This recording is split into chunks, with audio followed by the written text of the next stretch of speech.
Hello, everyone. We're live, right? We are live. And we are kind of late. Thank you, Adam Perry, for pointing that out. So good morning, good afternoon, good evening for some. If you are listening and you have coffee in hand, please let us know in the comments because that is super important on this Thursday. Yes, cheers, cheers, cheers. Bruno is a tea drinker. But thank you for joining us for episode 1. We had number 0.5 last week. So, and huge comments on that one. But now we do have a name and we do have themes. And thank you for everyone that piped in and told us what they would like to discuss going forward. Brianna, I knew you would like the name because we had this discussion on Women in Event Tech Slack channel. So the name is Cut the Shit and Cue the Genius. So everybody's going through something, whether it's crappy or not, but we're here to cut through the crap and cue the genius is all because of, again, we're going to call on our people and our tribe members to help us with some of these questions that we've been getting, the ideas that we have, and just to flesh everything out. Before we get started, a couple of housekeeping notes. If you are within StreamYard, make sure that you log in and share your username and all of that profile information so that we can see who you are, unless you want to remain anonymous. Ricardo, that is awesome to have you here. Like, we have awesome people on this webisode. And what else? So we were going to start off with Liz and Bruno. You were going to share something that happened this week, whether crappy or not, just that got you going, did not get you going, all of that good stuff. So Liz, you go first. All right, I'm going to start positive. I don't know why. I'm usually not that kind of person, but this week we had our first in-person event that I went to. Our team has been doing them, but since I had the baby in the fall, I'm like, trying to stay off site. But it went really well, which was like almost shocking to, first event back. You're like, who knows? Maybe I forgot what I'm supposed to be doing. But everyone, not just me, but all the teams worked so well together. And it was like music to my ears. I felt like finally this is what we do for a living. Although I will say at the end of the day, I was texting. So we had someone from our team doing the live stream, Ann Hollins, and I was texting her. I'm like, I would totally rather be on your side. I don't know why I'm at this event right now. And my feet were killing me when it was over. That's one thing. I think feet and bodies just forgot how to be on site.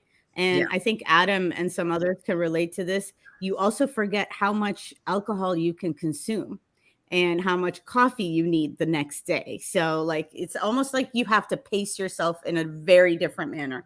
I also have to pace myself with, like, the social battery also gets depleted really quickly, which is kind of insane for me to say. So, but there you go. Bruno, what about you? So, were you ever told, this is just going back to what Liz said, that if you dip your feet in a cold toilet at the end of the day, that was a good thing after walking all day? Was that a thing? No. Okay. Well, I never did it, but I was told that. Anyway, so I think that this week I entered the metaverse because I know that I've got an Oculus, and Dolly and I talk about, we play around in Oculus and do exercises and meditate and stuff like that. But last week I went to an event that talked about Web3, and I connected with a bunch of people. So now the algorithm on LinkedIn now is like, forget about events. Every single person that's coming in, every feed is all like Web3, NFTs, all of that stuff happening. So I think I've officially I'm in it. I don't understand it, but I think I'm in it. And that happened this week. You're deep now. You're all the way in. I think a lot of people are trying to, they're either in it, love it, or they're dabbling, or they're like stepping away and saying, I need someone to lead me into it. You know, and so I'm kind of in it as well, but it's very interesting. I don't know if anybody has done this, but this is going to be also a future topic of ours, is Web3 and metaverse and avatars and so forth. But if you have not done it, go to Ready Player Me and create your avatar and be as crazy as ever. And if you do, please share it with us and just tag us, because I would love to see what you look like as an avatar. And I mean, be crazy, cat's eyes and, like, you know, mohawks, purple hair, do it all. So very quick before we go into the topic of today's webisode, which is about engagement.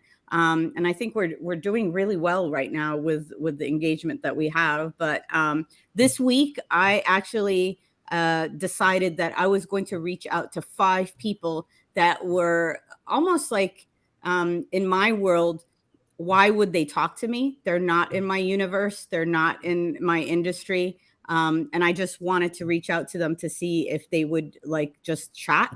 And I got 3 out of 5. So it's been kind of cool for me. So I feel like, and I do the whole thing when I get one, and my kids look at me like, what the hell is wrong with you now, mom? You know, but so that was my thing this week. So always reach out to people that you think might not have time to talk to you. All right. So are we ready to talk about engagement? Yes. Yes. I'm ready. Yes. All right. Yeah. So, so let's talk about engagement. We want to go beyond ideas of engagement where it has to do with the chat and the, you know, and the Q&A and all of this. And what we want to focus on first and foremost is the engagement strategy, because I think a lot of people don't think of it as a strategy. But Bruno, I want you to pipe into, from your perspective, what does an engagement strategy look like and why is it important? So for me, all strategies start out with a very simple framework: who, what, when, where, why.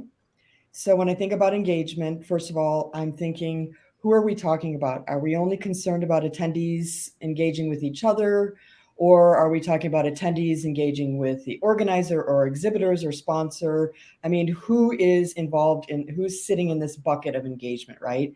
Second, like, what do we mean by engagement? You can't just throw that term out with giving it some context, I think, for your event. Are we talking about specific opportunities where we're planning for attendees to engage with other attendees? We're planning for moments where people can engage, or if it's online, we're planning for, Q&A and things like that. Or are we saying that engagement is anytime an attendee participates, like if someone's in a room and they walk up to a microphone and ask a question, is that engagement? If an attendee just reads something off a sign or an e-poster, is that engagement? Or are we thinking about engagement as sort of like an outcome? Are we saying that a person's deemed to be engaged if they take certain actions during the event? And is it something that we want to measure? Or are we saying engagement is when we actually make an impact, like we move the needle for a person, we turn the light on in their noggins, or they're in a now altered state. They came in disengaged and they left engaged. Is it like that? So thinking about, what it is that we mean. And finally, I just want to go into the why. Why are we talking about engagement? Why is it important? Is there a science around engagement? I'm sure there is, because there's a science about everything, but is it a desirable objective? Does it boost our NPS scores? Are we looking for like a Maya Angelou moment where, she says, I've learned that people will forget what you said and what you do, but they won't forget how you make them feel. I mean, is that what we're going for? Is it more of a fuzzy thing? So I posit that before we talk about engagement as event planners or even technology companies, we need to think about, what's the strategy and the who, what, when, where, and why. And that's so important, because a lot of people are not thinking about those things. They're just jumping into, I think engagement is the hot topic. We put it out last week and a bunch of people said engagement. why and where all these questions you're asking, I don't know that event planners are necessarily asking them. What does that mean? I think essentially it means there's a lot going on and we want attention. I think a lot of people, that's what they mean. They mean, I want people to come to the event and then I want them to enjoy it enough to come back again because marketing is so hard. Yeah. We have some Right. good Well, things so here. yeah, we totally have some great feedback from Brianna and from Grace, Adam, and an anonymous LinkedIn user. So we don't know your name, but thank you. But so Bruno, one thing that came to mind, which I thought was kind of funny when you're like, do you create an engagement where something, lights up in an attendee or event participant's noggin? It would be kind of cool if we had some sort of bracelets, because you remember those bracelets that used to light up when you met people that you wanted to meet, where it would light up if they did have some eureka moment, like, or it changes colors if you did create that warm and fuzzy. So if anybody's out there that is thinking of a new idea, just create something that lights up, even if it's a light bulb, where it's like, just got a new idea, got a warm. You've seen them? I've seen smart badges. I think Proxfinity back in the day had a thing where you're near a person, it lights up a different color, and the color changed based on the topic and stuff like that. So I don't see why you couldn't do it with like, I am engaged, therefore I am now blue. Exactly. I am listening. I do feel something, but so like to Brianna's point is you want to leave them pumped up. To Adam's point, though, is focusing on what they actually came to the event for. So like in my head, I steal construction paper and crayons from my kids all the time to just create like some sort of big maps of stuff. So like if you think of it, when you're putting an engagement plan together, and this is a challenge and a homework or assignment to go back to your organization, whether you're a tech company, whether you're an organizer, a planner, a marketer, put it together where you're looking at like who your personas are, like your attendees versus your sponsors, your speakers, your internal team, etc.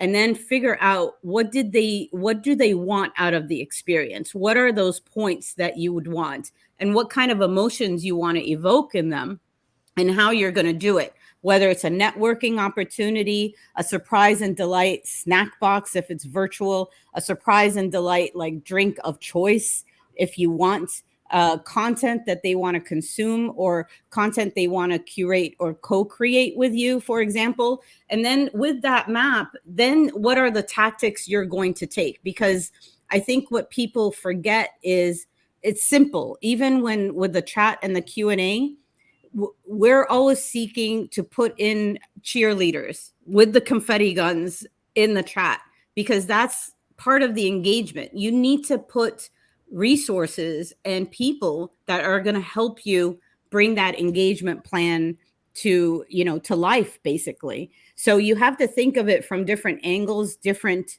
user experiences, because like what Bruno was saying, it's not the same for everybody. And I think that is one maybe faux pas that a lot of organizers say, I'm just going to do engagement and then that's it. So maybe mapping it out, that becomes a strategy and a plan layer on top of your run of show, your whole plan, everything that goes. Does that make sense? Yeah. A couple of people have said Apple Watch, including Craig Caruso. Yep. Is that your husband, Liz? That's my husband. I'm thinking about who's watching the kids. Are they running down the street? Today I'm outside with my mom. Curtains. What's going on? Anyway. Yeah. No, but it's true. The Apple Watch, it has all these biometrics, and you could tell very easily if someone is quote unquote engaged. I don't know if that's the right word. And if their heart's pumping and they're like a lie detector and the Apple Watch set up and. But you said something. Can you imagine a leader? Go ahead. Go ahead. Yes, of engagement. Yeah. Craig, can you imagine a leaderboard with everybody's heart rates on it? It would be like a spin class, like, oh my God, Adam's fired up. No, Naomi went, and she's on top right now and stuff like that. So But Yeah.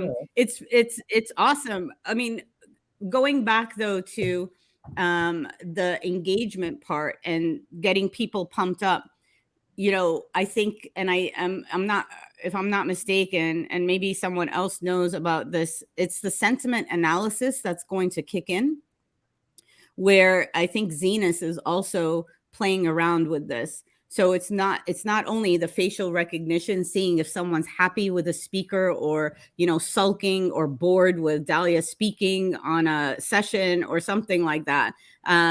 But it's also about sentiment analysis in the comments used, or the emojis used, or how frequent it is. Because here's the other kicker: when you are really tapped into your strategy and your plan, then you look at your audience, you're able to bring out those ambassadors that can actually help you with the engagement. So like those that are like super happy or do the happy dance with the gifts and stuff like that, you pull them out and they become your engagement, ambassadors or influencers. Put a tiara on them, put another badge on them, give them a cape, and actually recognize them as engagement ambassadors. So you don't have to do everything yourself, if that makes sense.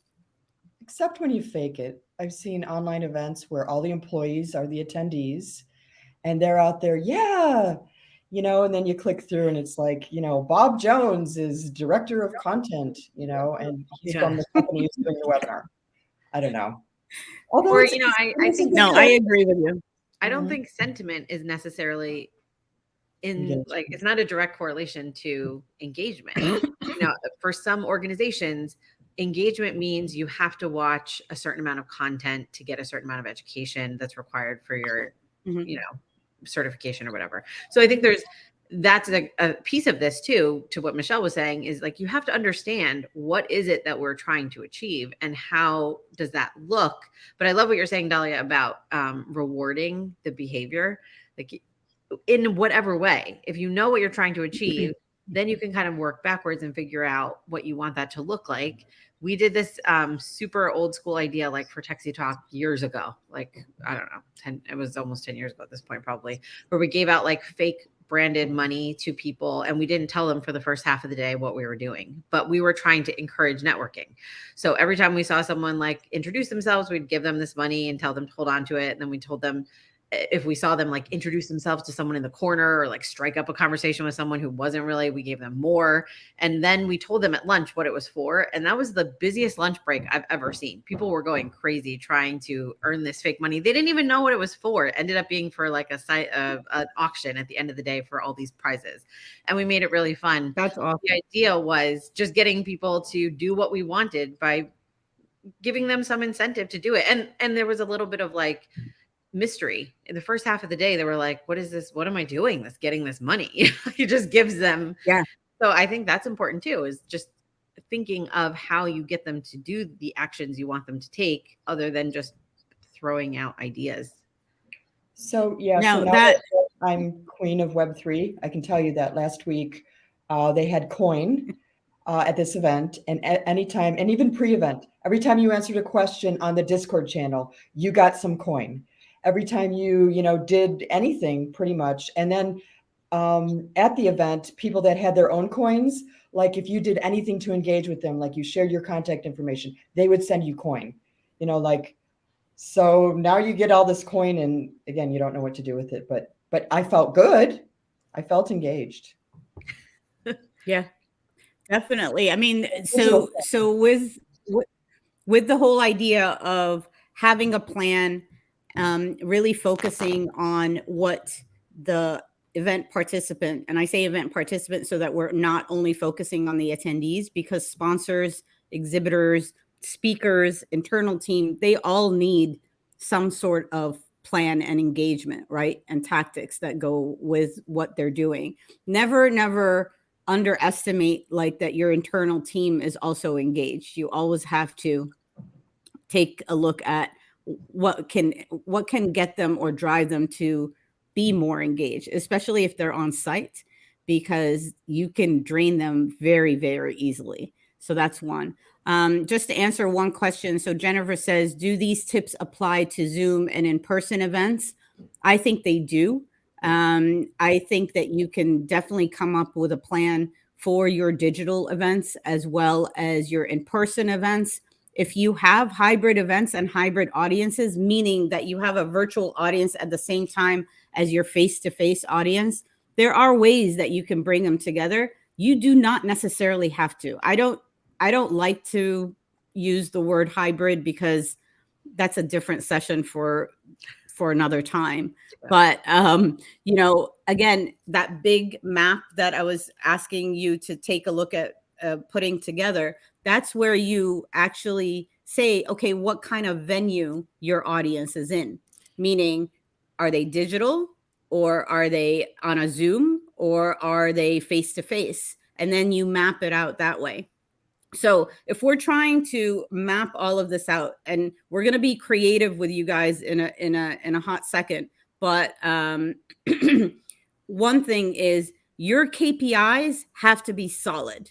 No more of this vanilla KPIs that we're seeing right now, especially when it comes to engagement, because how many people registered, all of this. Let's just think a little different. Like, we have to think of our KPIs very differently. And when it comes to engagement, to Liz's point, it's the content, if that's the driver, the networking, if that's the driver.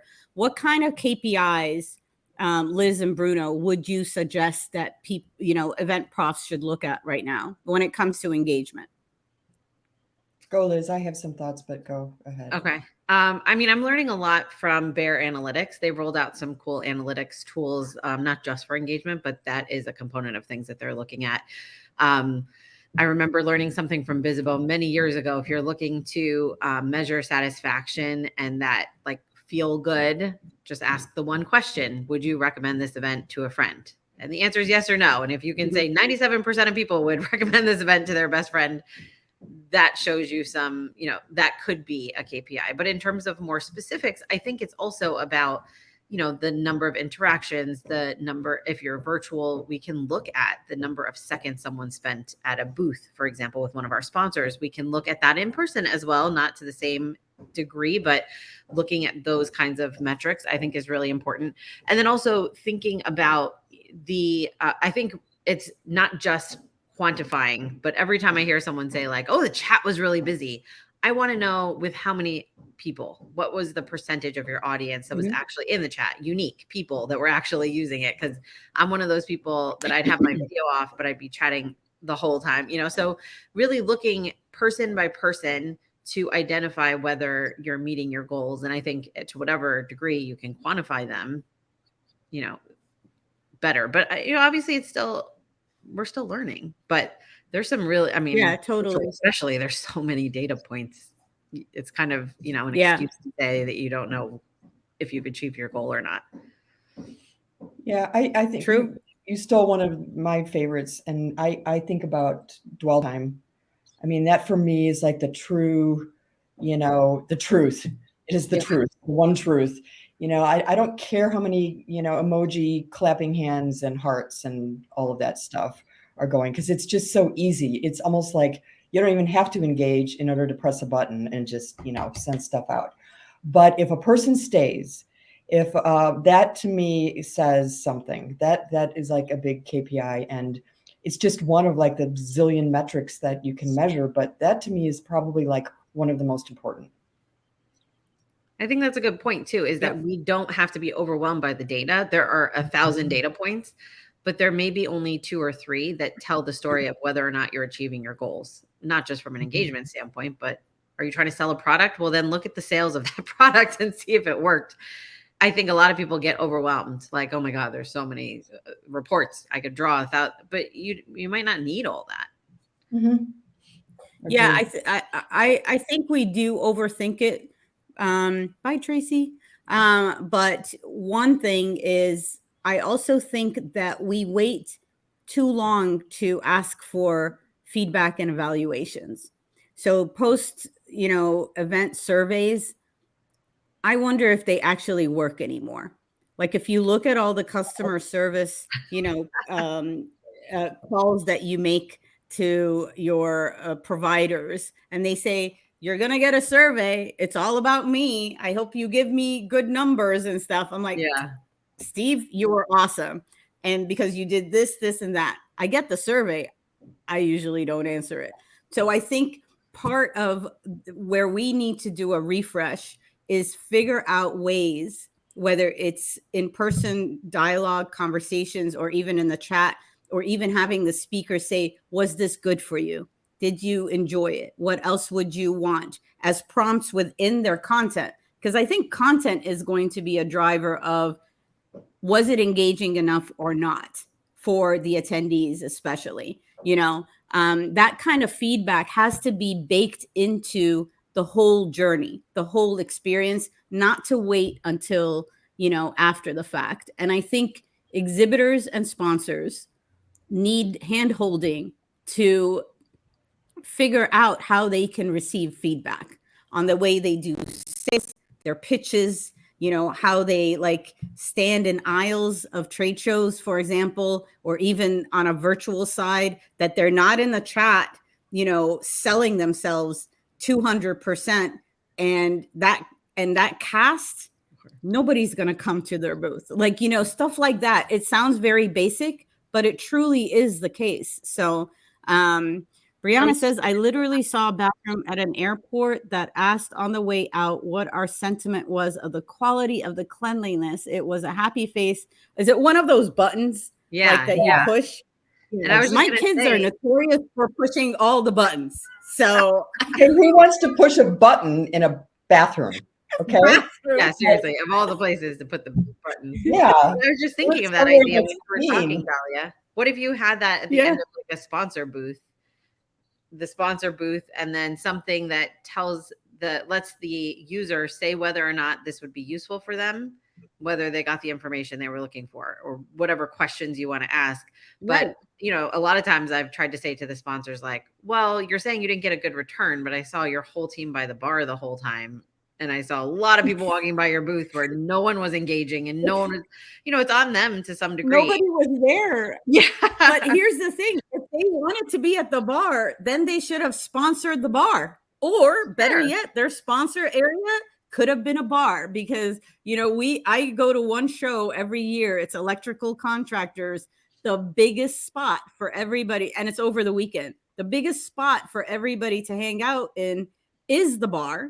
And they play sports, and it is the best conversation pod ever for a sponsor. So this is where you also have to think different. Hey, Donna, provide a few different ways for attendees to provide feedback. Then let them pick the feedback method they prefer. And why not ask that question in the registration?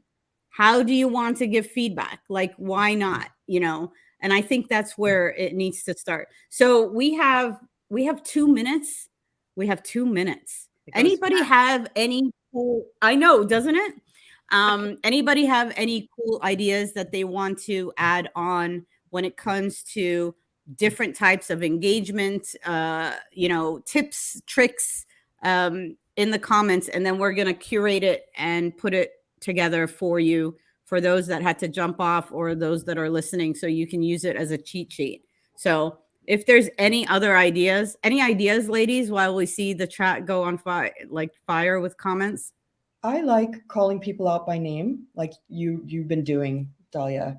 It adds a level of intimacy and personal touch, and I think that energizes people that take the time to actually ask a question and engage. Absolutely. I would also say, just like we were saying, ask people their preference on how they want to give feedback. Ask them, how they want to engage. I think a lot of people for virtual events assume that if your camera's on, you're engaged. And it doesn't mean anything, they can have 7,000 tabs going on. And I've watched many things audio only that I'm very engaged in. And that's just the format that works. Right. I think the other thing is like create lots of fun opportunities. We talk all the time in the industry about surprise and delight. How do you work that into the things that you're trying to achieve? Whatever those engagement metrics are that you're going after, how are you rewarding people? How are you making those fun for people? I think that's super important. I want to see what people are saying too. Yeah. And Marin is right. Adding in the human like aspect and element is totally spot on, especially nowadays, because I think we're slowly coming out of the caves. I don't know about you guys, but you know what I mean. So in regards to, even extroverts were once introverts. Does that make them introverted extroverts? Maybe. But the thing about it is, use not only your staff, but use your ambassadors and also your partners in trying to tap into people's minds. How was the show for you? What do you think of the session? Would you want to hear the speaker again? That kind of evaluation or feedback, I think, will strengthen the way you plan and strategize your engagement going forward. And Adam is spot on when he says speakers having to wear hats seems to help. So this is where you have a power over how you want people to behave. So we should have like some sort of prop, maybe, ladies, next time, where we wear hats and then we have everybody wear hats while they're listening in next Thursday. Just saying. We'll see if that increases engagement. Yeah. No. I would pay money to not see getting- you wear a good hat. Me? I'd Yeah. be the first to. I would totally be the first to. It would be So Adam, animal. maybe you need to wear a hat next Thursday, and then we're going to bring you on with your hat. So anyway, we're going to need to wrap it up, but thank you for joining us. And we are going to see you next week. And we will also, please, we're going to also share a landing page where we want to hear from you what topics you want to take on. The shitty ones, the good ones, whatever it is. So like epic fails are all welcome, because that's how we learn. But more so than anything, we appreciate and love that you are joining us every Thursday. And thank you for everything. Have a great weekend as well. Take care, everyone. Bye, ladies. Ciao. Bye.